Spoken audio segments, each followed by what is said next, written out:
Oke, bismillah. Assalamualaikum warahmatullahi wabarakatuh.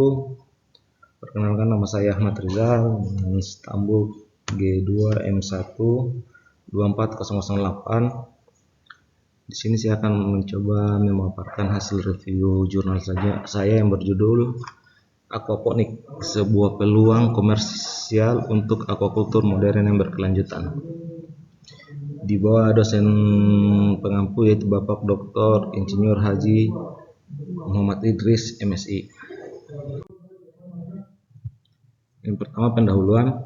Kata aquaponik berasal dari kata Latin dan Yunani air, yang dimana digunakan untuk aquaculture itu budidaya ikan, dan hidroponik. Aquaponik sendiri merupakan gabungan dari dua sistem produksi yang digabungkan menjadi satu sistem pangan tunggal. Dalam sistem aquaponik, air tetap bersirkulasi seperti yang diilustrasikan pada gambar berikut. Ini adalah gambar ilustrasi aquaponik. Sistem aquaponik bekerja dengan mengalirkan air limbah dari tangki ikan ke filter padat dan biofilter, di mana bakteri mengubah amoniak menjadi nitrit yang kemudian diserap tanaman dalam bagian hortikultura, sekaligus membersihkan air sebelum kembali ke ikan. Sistem ini mencerminkan prinsip produksi pangan sirkular yang efisien dan ramah lingkungan sesuai dengan konsep Cukret, serta memiliki nilai sejarah karena telah diterapkan oleh suku Aztec dan petani Tiongkok sejak abad ke-14. Sejarah aquaponik. Sejarah aquaponik itu yang pertama dari suku Cinampa dari suku Aztec. Saat Hernando Cortés tiba di Tenochtitlan pada tahun 1519, ia terpukau oleh kota besar mengapung di atas danau yang indah, dihuni sekitar 350.000 orang dan terhubung oleh 3 jalan lintas panjang. Ia juga menemukan sistem pertanian unik bernama Cinampa, yaitu ladang buatan di rawa dan danau berdangkal yang dibentuk dari lumpur, tanah liat, tanaman air, dan pupuk, lalu diperkuat dengan pagar alang-alang dan pohon willow yang mencegah erosi serta memberikan manfaat tambahan. Cinampa berukuran panjang hingga 90 meter dan dipisahkan oleh kanal yang menopang ekosistem dan menjadi jalur transportasi kuno. Sistem ini sangat efisien secara ekologis dan berperan penting dalam mendukung kebutuhan pangan penduduk lembah Meksiko dan pada masa Aztec. Yang kedua itu sistem tunggal atau kolam Cina.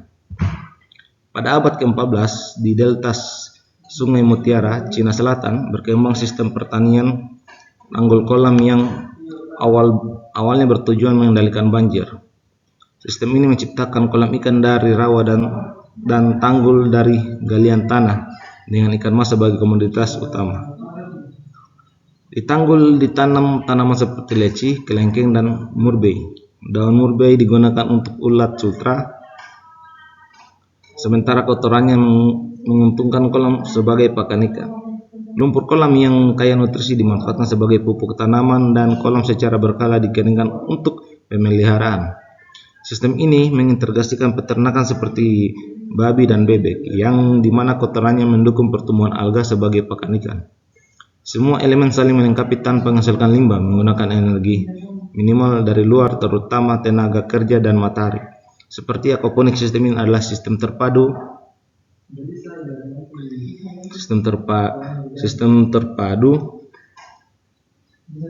yang efisien dan berkelanjutan, menggabungkan pertanian, perikanan, dan hortikultura.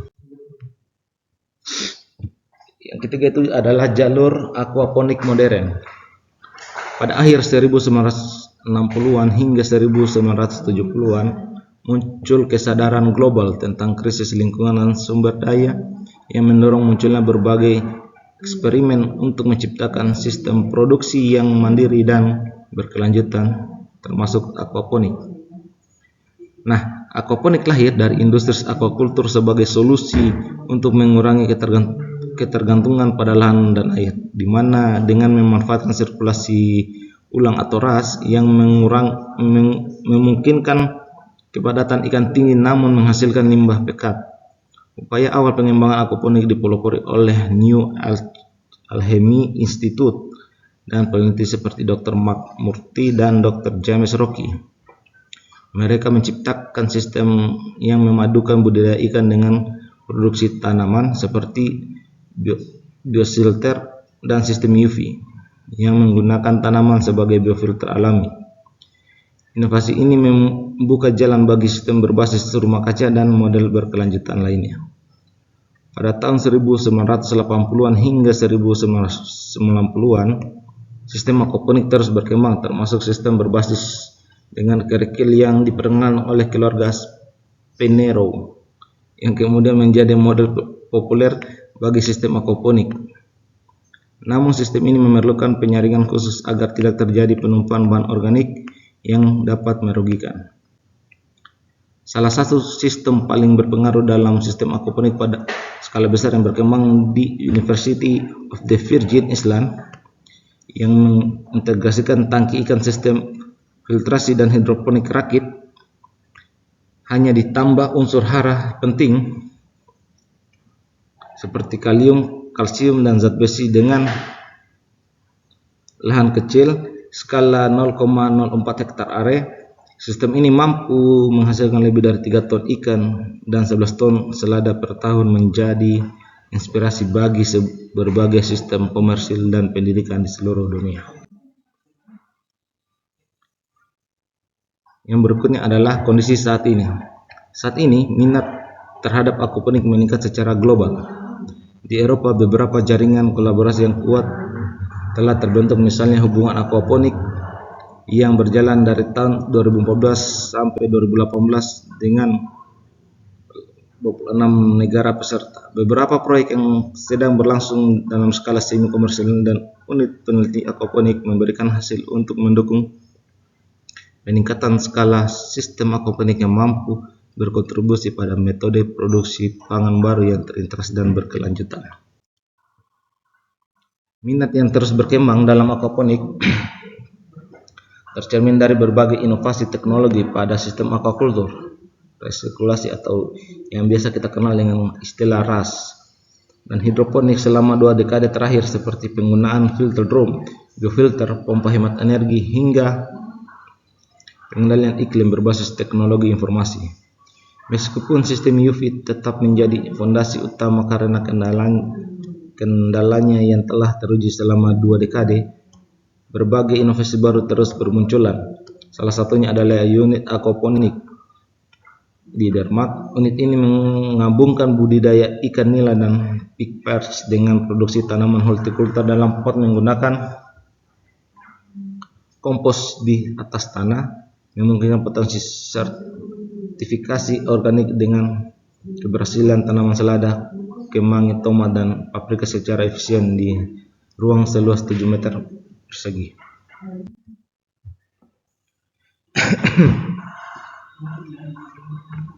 Di Islandia, membangun unit aquaponik semi komersial di rumah kaca dengan desain memisahkan sistem RAS dan tanaman untuk mengoptimalkan pertumbuhan masing-masing. Sistem RAS terdiri dari 3 tangki ikan 4 meter kubik, filter drum, biofilter, dan tangki penampung, sementara air dari filter drum digunakan untuk irigasi tanpa disirkulasi kembali. Di Islandia juga membangun unit aquaponik semi komersial di rumah kaca dengan desain yang memisahkan sistem RAS dan tanaman pertumbuhan masing-masing, terdiri dari 3 tangki ikan 4 meter kubik, filter drum, biofilter, dan tangki penampung, sementara air dari filter drum digunakan untuk irigasi tanpa disirkulasi kembali. Pada tahap awal ini, hidroponik seluas 50 meter persegi bujur sangkar digunakan untuk menstabilkan kadar nitrogen dan RAS. Aquaponik dan tipologi organisasi ekonomi. Sistem produksi aquaponik saat ini dapat dibagi menjadi 3 berdasarkan organisasi ekonominya: pasar dengan teknologi dan modal rendah namun tenaga kerja tinggi, pasar murni dengan teknologi dan modal tinggi tapi tenaga kerja relatif rendah, dan hibrida yang menggabungkan keduanya untuk tujuan komunitas seperti pertanian kota. Sistem pasar biasanya melibatkan dan unit penelitian, sedangkan pasar murni menyasar produksi komersial modern dengan tantangan risiko ekonomi tinggi akibat ketergantungan biologis dan kompleksitas pengelolaan sirkulasi ikan, tanaman, dan bakteri. Hibrida sering didukung entitas publik untuk memberikan manfaat sosial dan lingkungan. Untuk memperbesar skala pasar, resiko biologis harus diminimalkan dengan memisahkan ketergantungan sirkular agar manfaat simbiosis aquaponik dapat dioptimalkan tanpa risiko ekonomi yang berlebihan.